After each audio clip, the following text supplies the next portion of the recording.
YCP ప్రారంభించిన రాష్ట్ర వ్యాప్తంగా కాల్ చేసిన యువత పోరు కోసం జరుగుతున్న దాంట్లో పెద్ద ఎత్తున కూడా విజయవాడకి వైసీపీ శ్రేణులు వచ్చే ప్రయత్నం అయితే చేశారు. ఇక్కడికే చాలామంది కూడా ఇక్కడి నుంచి దాటుకుని వెళ్ళిన పరిస్థితి, తోపులాట జరుగుతుంది.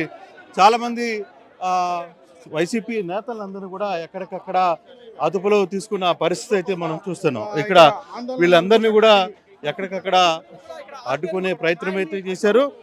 మల్లాది విష్ణువుని ఆపే ప్రయత్నం అయితే చేశారు. చాలా వరకు కూడా కొంత సిచ్యువేషన్ సీరియస్ కంట్రోల్ అయితే ఉంది. కొంతమంది ఆ బ్యారికేడ్లని దాటుకొని వెళ్ళిపోయిన పరిస్థితి అయితే మనం చూస్తున్నాం. కొంత టెన్షన్ వాతావరణం అయితే ఇక్కడ చోటు చేసుకునే పరిస్థితి అయితే ఉంది. ఓవరాల్గా ఇక్కడ వైసీపీ పోరుబాట ఏదైతే ఉందో, వైసీపీ పోరుబాటకి సంబంధించిన వ్యవహారంలో కొంత ఎక్కడికక్కడ పోలీసులు అడ్డంకులు చేసుకునే ప్రయత్నం అయితే చేశారు. ఒకవైపు జోగి రమేష్, మరోవైపు అవినాష్, ఇటువంటి నేతలందరూ కూడా ఇక్కడికి చేరుకునే ప్రయత్నం చేశారు. ఆయన పోలీసులు ఎక్కడికక్కడ వీళ్ళని అడ్డుకునే ప్రయత్నం అయితే జరుగుతోంది. పోలీసులు ఇక్కడున్న నాయకులకు కలెక్టర్ని కలవాలని ఒక ప్రయత్నం చేస్తున్నప్పటికి కూడా మనం కానీ చూసుకుంటే కొంత ఎక్కడికక్కడ నాయకుల్ని ఆపే ప్రయత్నం అయితే జరుగుతుంది. కొంత అవినాష్ లాంటి నాయకులు ఇక్కడే ఉన్నారు, మాట్లాడే ప్రయత్నం కూడా చేద్దాం. అవినాష్ గారు, ఏంటి మీ ప్రధాన పోరు బాట ఈరోజు కార్యక్రమంలో పోలీసులు ఎందుకు మీకు నిర్బంధం సృష్టిస్తున్నారు? మీరు ఆల్మోస్ట్ క్లియర్గా ఒక మాట చెప్పి మేము నలుగురం వెళ్ళి మాట్లాడుకొని వస్తామని చెప్పినప్పుడు కూడా ఈరోజు కూటమి ప్రభుత్వం ఆధ్వర్యంలో ఏదైతే విద్యార్థుల్ని, యువకుల్ని ప్రతి ఒక్కరిని దగ్గర మోసం చేసి అన్యాయంగా ప్రతి ఒక్కరిని దగ్గర ఈ విధంగా చేస్తున్నారు. తప్పకుండా ఈరోజు జగన్మోహన్ రెడ్డి గారు ఒక నాయకత్వం, వైఎస్ఆర్ కాంగ్రెస్ పార్టీ ఈరోజు అన్యాయంగా పోలీసులు ప్రతి అడుగును గారు తల్లుల్ని, విద్యార్థుల్ని, తల్లిదండ్రులు అందంగా అడ్డుకుని ఈరోజు శాంతియుతంగా నిరసన కార్యక్రమం దానికి గారు ఎన్నో అడ్డంకులు ఇచ్చేస్తున్నారు. తప్పకుండా జగన్మోహన్ రెడ్డి గారి నాయకత్వంలో పిల్లలకు న్యాయం చేసే విధంగా మేము ముందుకెళ్తాం. సార్, ఎలా చూస్తారు? మీరు కూడా చాలా యాక్టివ్గా అంటే ఇప్పటికీ పేరెంట్స్ తర్వాత చాలా వరకు కూడా రోడ్ల మీదకి వచ్చిన పరిస్థితి. జగన్మోహన్ రెడ్డి గారిని ఎద్దేవా చేశారు. మీట నొక్కడం ఎవరైనా చేతనవుతుందని ఎద్దేవా చేశారు. మరి ఇప్పుడు మీ దమ్ముంటే మీరు నొక్కండి. మీట నొక్కడమే అన్నారు కదా. మీట నొక్కడానికి చిత్తశుద్ధి ఉండాలా, ధైర్యం ఉండాలా, దమ్ము ఉండాలా, ప్రజల పట్ల ప్రేమ ఉండాలా, విద్యార్థుల పట్ల, యువత పట్ల ప్రేమ ఉండాలా అన్నారు కదా. మీట నొక్కడమే కదా. ఇప్పుడు నొక్కి చూపించండి. లేదు, జగన్మోహన్ రెడ్డి గారు మీట నొక్కారు కాబట్టి మీరు ఇంకో రకంగా డబ్బులు చేసి చూపించండి. ఎందుకు ఇంతమంది జీవితాలతో ఆటలాడుకుంటున్నారు? మీరు 5 టర్మ్స్ ఇవ్వలేదు మీరు. సరే, గవర్నమెంట్ వచ్చింది 1 టర్మ్ 2 టర్మ్లు. గవర్నమెంట్ రాకముందే జగన్మోహన్ రెడ్డి గారి ప్రభుత్వం దాదాపుగా 3,005 కోట్లు దీనికోసం ఉంచింది. అది కూడా రిలీజ్ చేయకుండా ఇప్పుడు ఇంతమందిని ఆపి ఈవేళ శాంతియుతంగా ఏముంది, వచ్చి శాంతియుతంగా వస్తాం, పాంప్లెట్ ఇచ్చేసి వెళ్ళిపోతాం కదా. దీనికి పోలీసులు క్రియేట్ చేస్తుంది ఇదంతా, తప్పితే వేరే ఏమీ లేదు. ఎందుకని భయం. ఇంతమంది వచ్చారు, ఇంత నిరసన తెలియజేస్తారేమో. కొంతమంది దాటుకొని వచ్చేసారు. అక్కడ చూస్తే చాలా మందిని అక్కడ ఆపుకున్న పరిస్థితి. ఇక్కడ జోగి రమేష్ని ఆపేశారు, అవినాష్ని ఆపేశారు. మీరందరూ ఆల్మోస్ట్ వాటన్నిటిని దూకి బయటికి రావాల్సిన పరిస్థితి. చాలా గందరగోళమైన. ముందుగానే చెప్పాం ఎటు వెళ్తాము, ఏం చేస్తామని క్రిస్టల్ క్లియర్గా చెప్పాం. అయినా సరే అడ్డుకుంటున్నారంటే ఇది ప్రభుత్వం భయపడటం, పోలీసులతో అంచాలనుకోవడం. వాళ్ళు ముందే చెప్పారు కదా మాది రెడ్ బుక్ రాజ్యాంగం అని. దానికి అనుగుణంగానే ఇది ఏముంది, చక్కగా వెళ్తాం, అందరూ బయట ఉంటారు కలెక్టర్ ఆఫీస్లో, మేము వెళ్ళి ఇచ్చేసి వచ్చేస్తాం, సింపుల్గా అయిపోయింది కదా. ఇప్పుడు వాళ్ళు చేస్తుంది ఇదంతా, పోలీసులు వ్యవహరిస్తున్నారు అంతే కదా. పోలీసులు అంటే గవర్నమెంటే.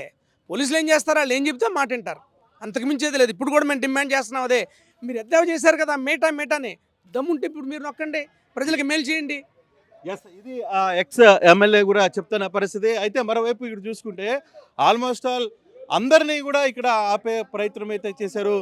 సో ఒకవైపు మల్లాది విష్ణుని కూడా పూర్తిగా కూడా ఇందాక దాకా ఆపేసిన పరిస్థితి. ఇప్పుడు మల్లాది విష్ణుని కూడా అనుమతించిన పరిస్థితి అయితే ఉంది. సార్, ఎలా చూస్తారు ఓవరాల్గా? మీరు ఏదో ఒక 4-5 మంది వెళ్ళి కలెక్టర్ని కలుస్తాం, ఈ పోరుబాట విద్యార్థులకున్న సమస్యల్ని, యువతకున్న సమస్యల్ని చెప్తాం అనుకునే ప్రయత్నం అయితే చేస్తున్నారు. కానీ పోలీసులు పెద్ద ఎత్తున మిమ్మల్ని అడ్డుకునే ప్రయత్నం చేస్తుంది కదా. ఎందుకు మేము ముందస్తుగానే అందరితో సంప్రదింపులు జరిపి మాట్లాడి ఈ రకమైనటువంటి కార్యక్రమాలు చేస్తాము. ఈ 3 అంశాలు ప్రధానమైనటువంటి 3 అంశాల పట్ల ప్రభుత్వం పార్టీ తీసుకున్నటువంటి నిర్ణయాన్ని కలెక్టర్ల ద్వారా ప్రభుత్వానికి పంపించాలని చెప్పి ఆలోచన చేస్తాను. ఎందుకునో ముందుగా ఎక్కడ పడితే అక్కడ బార్గెట్స్ పెట్టి పోలీస్ యంత్రాంగాన్ని దుర్వినియోగం చేస్తూ చేతిలో ఉంది కదా అని చెప్పని ఈ రకంగా ఇబ్బంది పెట్టేటటువంటి ప్రయత్నం చేయటం అనేది సరైనటువంటి విధానం కాదు. ప్రజాస్వామ్యంలో వివిధ రకాలైనటువంటి పార్టీలు ఉంటాయి, వివిధ రకాలైనటువంటి గొంతులు ఉంటాయి. ప్రతిపక్షంగా మేము చేయాల్సిన కార్యక్రమం ప్రజల పక్షాన్ని నిలబడటం. దాన్ని కూడా అడ్డుకునేటటువంటి ప్రయత్నం చేస్తే ఇంకా ఆంధ్రప్రదేశ్లో ప్రజాస్వామ్యం ఉందా అని అనుమానం కలుగుతుంది. నిన్నే కోర్టు చెప్పింది, పౌరుల యొక్క ప్రజల యొక్క హక్కుల్ని ఎక్కడా కూడా హరిస్తే మేము ఊరుకోము అని చెప్పింది. మరి ఈరోజు ఆంధ్రప్రదేశ్లో జరుగుతుందేంటి? ఈరోజు విద్యార్థులకు జరిగిన అన్యాయాన్ని, యువకులకు జరిగిన అన్యాయాన్ని, 12 మెడికల్ కాలేజీలని ప్రైవేటీకరించిన చేస్తున్నటువంటి కార్యక్రమాన్ని ప్రభుత్వం దృష్టి తీసుకెళ్దామని చెప్పని ప్రయత్నం చేస్తూ ఉంటే ఈ రకమైనటువంటి నిర్బంధం అనేది సరైనటువంటి విషయం కాదు అని చెప్పని కూడా ఈ సందర్భంగా. సో చాలా క్లియర్గా అయితే వైసీపీ నేతలు ఒకటి క్లియర్గా చెప్తున్న పరిస్థితి, ఎక్కడికక్కడ నాయకుల్ని నిర్బంధం చేసే ప్రయత్నం చేస్తున్నారు. అంటే కేవలం పోలీసులు కొంత ఓవర్ యాక్షన్ జరుగుతోంది ఇక్కడ అనేది. బేసిక్గా మేము చాలా శాంతియుతంగా మాట్లాడే ప్రయత్నం అయితే చేస్తున్నాం.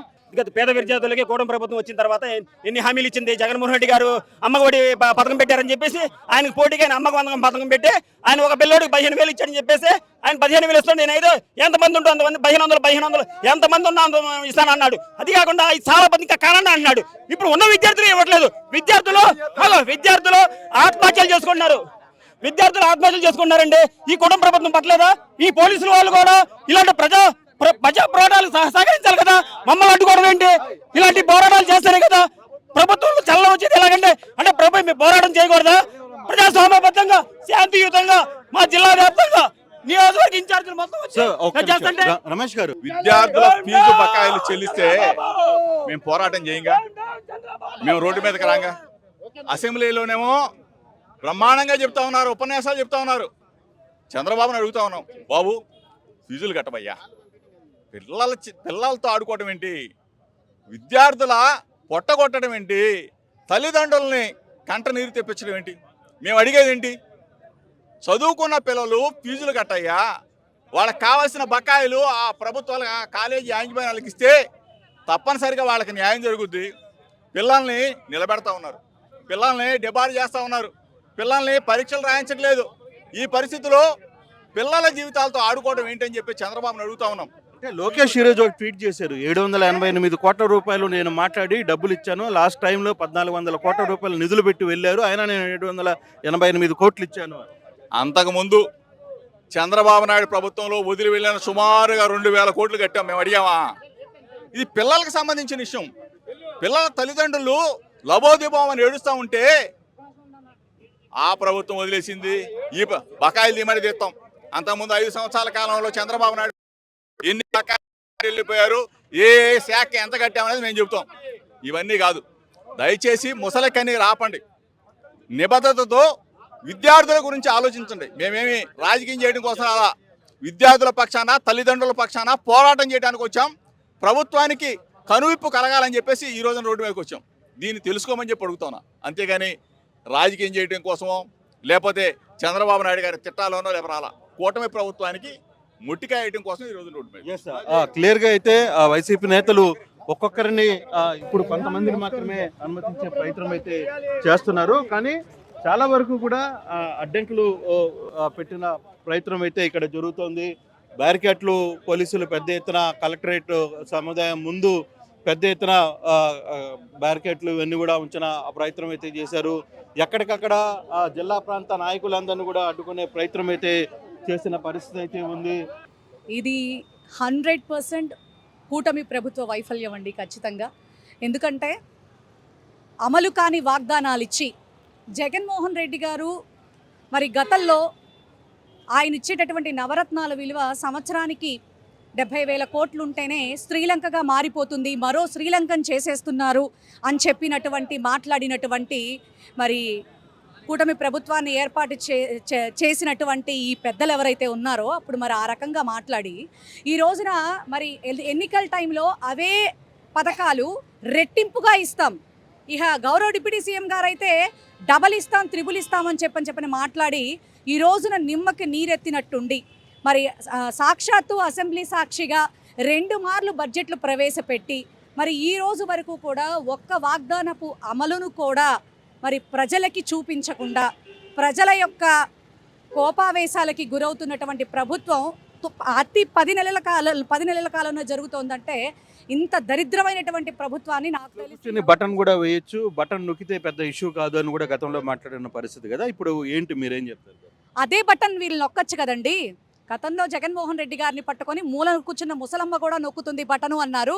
మరి దమ్మున్నటువంటి ముఖ్యమంత్రి కాబట్టే కరోనా టైం వచ్చినా కూడా ప్రజలందరికీ కూడా ఎక్కడ డిస్టర్బెన్స్ అనేది కలగకుండా, పైగా అప్పు కూడా ఎక్కువగా చెయ్యకుండా లిమిట్స్లోనే, గవర్నమెంట్ ఆఫ్ ఇండియా లిమిట్స్లోనే రాష్ట్ర ప్రభుత్వం ఎంత మేరకు అప్పు చేయాలో అంత మేరకి మాత్రమే ఆ బోర్డర్ లైన్ దాటకుండా తీసుకొచ్చి మరి ప్రజలకి ఇటు రాష్ట్ర యొక్క రెవెన్యూని కూడా బ్యాలెన్సింగ్ చేసుకుంటూ ఎంతో చక్కగా పరిపాలన చేసినటువంటి జగన్మోహన్ రెడ్డి గారి మీద అబద్ధాలు ఎన్నో కురిపించి ఈ రోజున అధికారంలోకి వచ్చి మరి అదే బటన్ నొక్కటానికి ఈ రోజున చంద్రబాబు నాయుడు గారికి వేళ్ళు నొప్పులు పుడుతున్నాయా అని మేము అడుగుతా ఉన్నాం.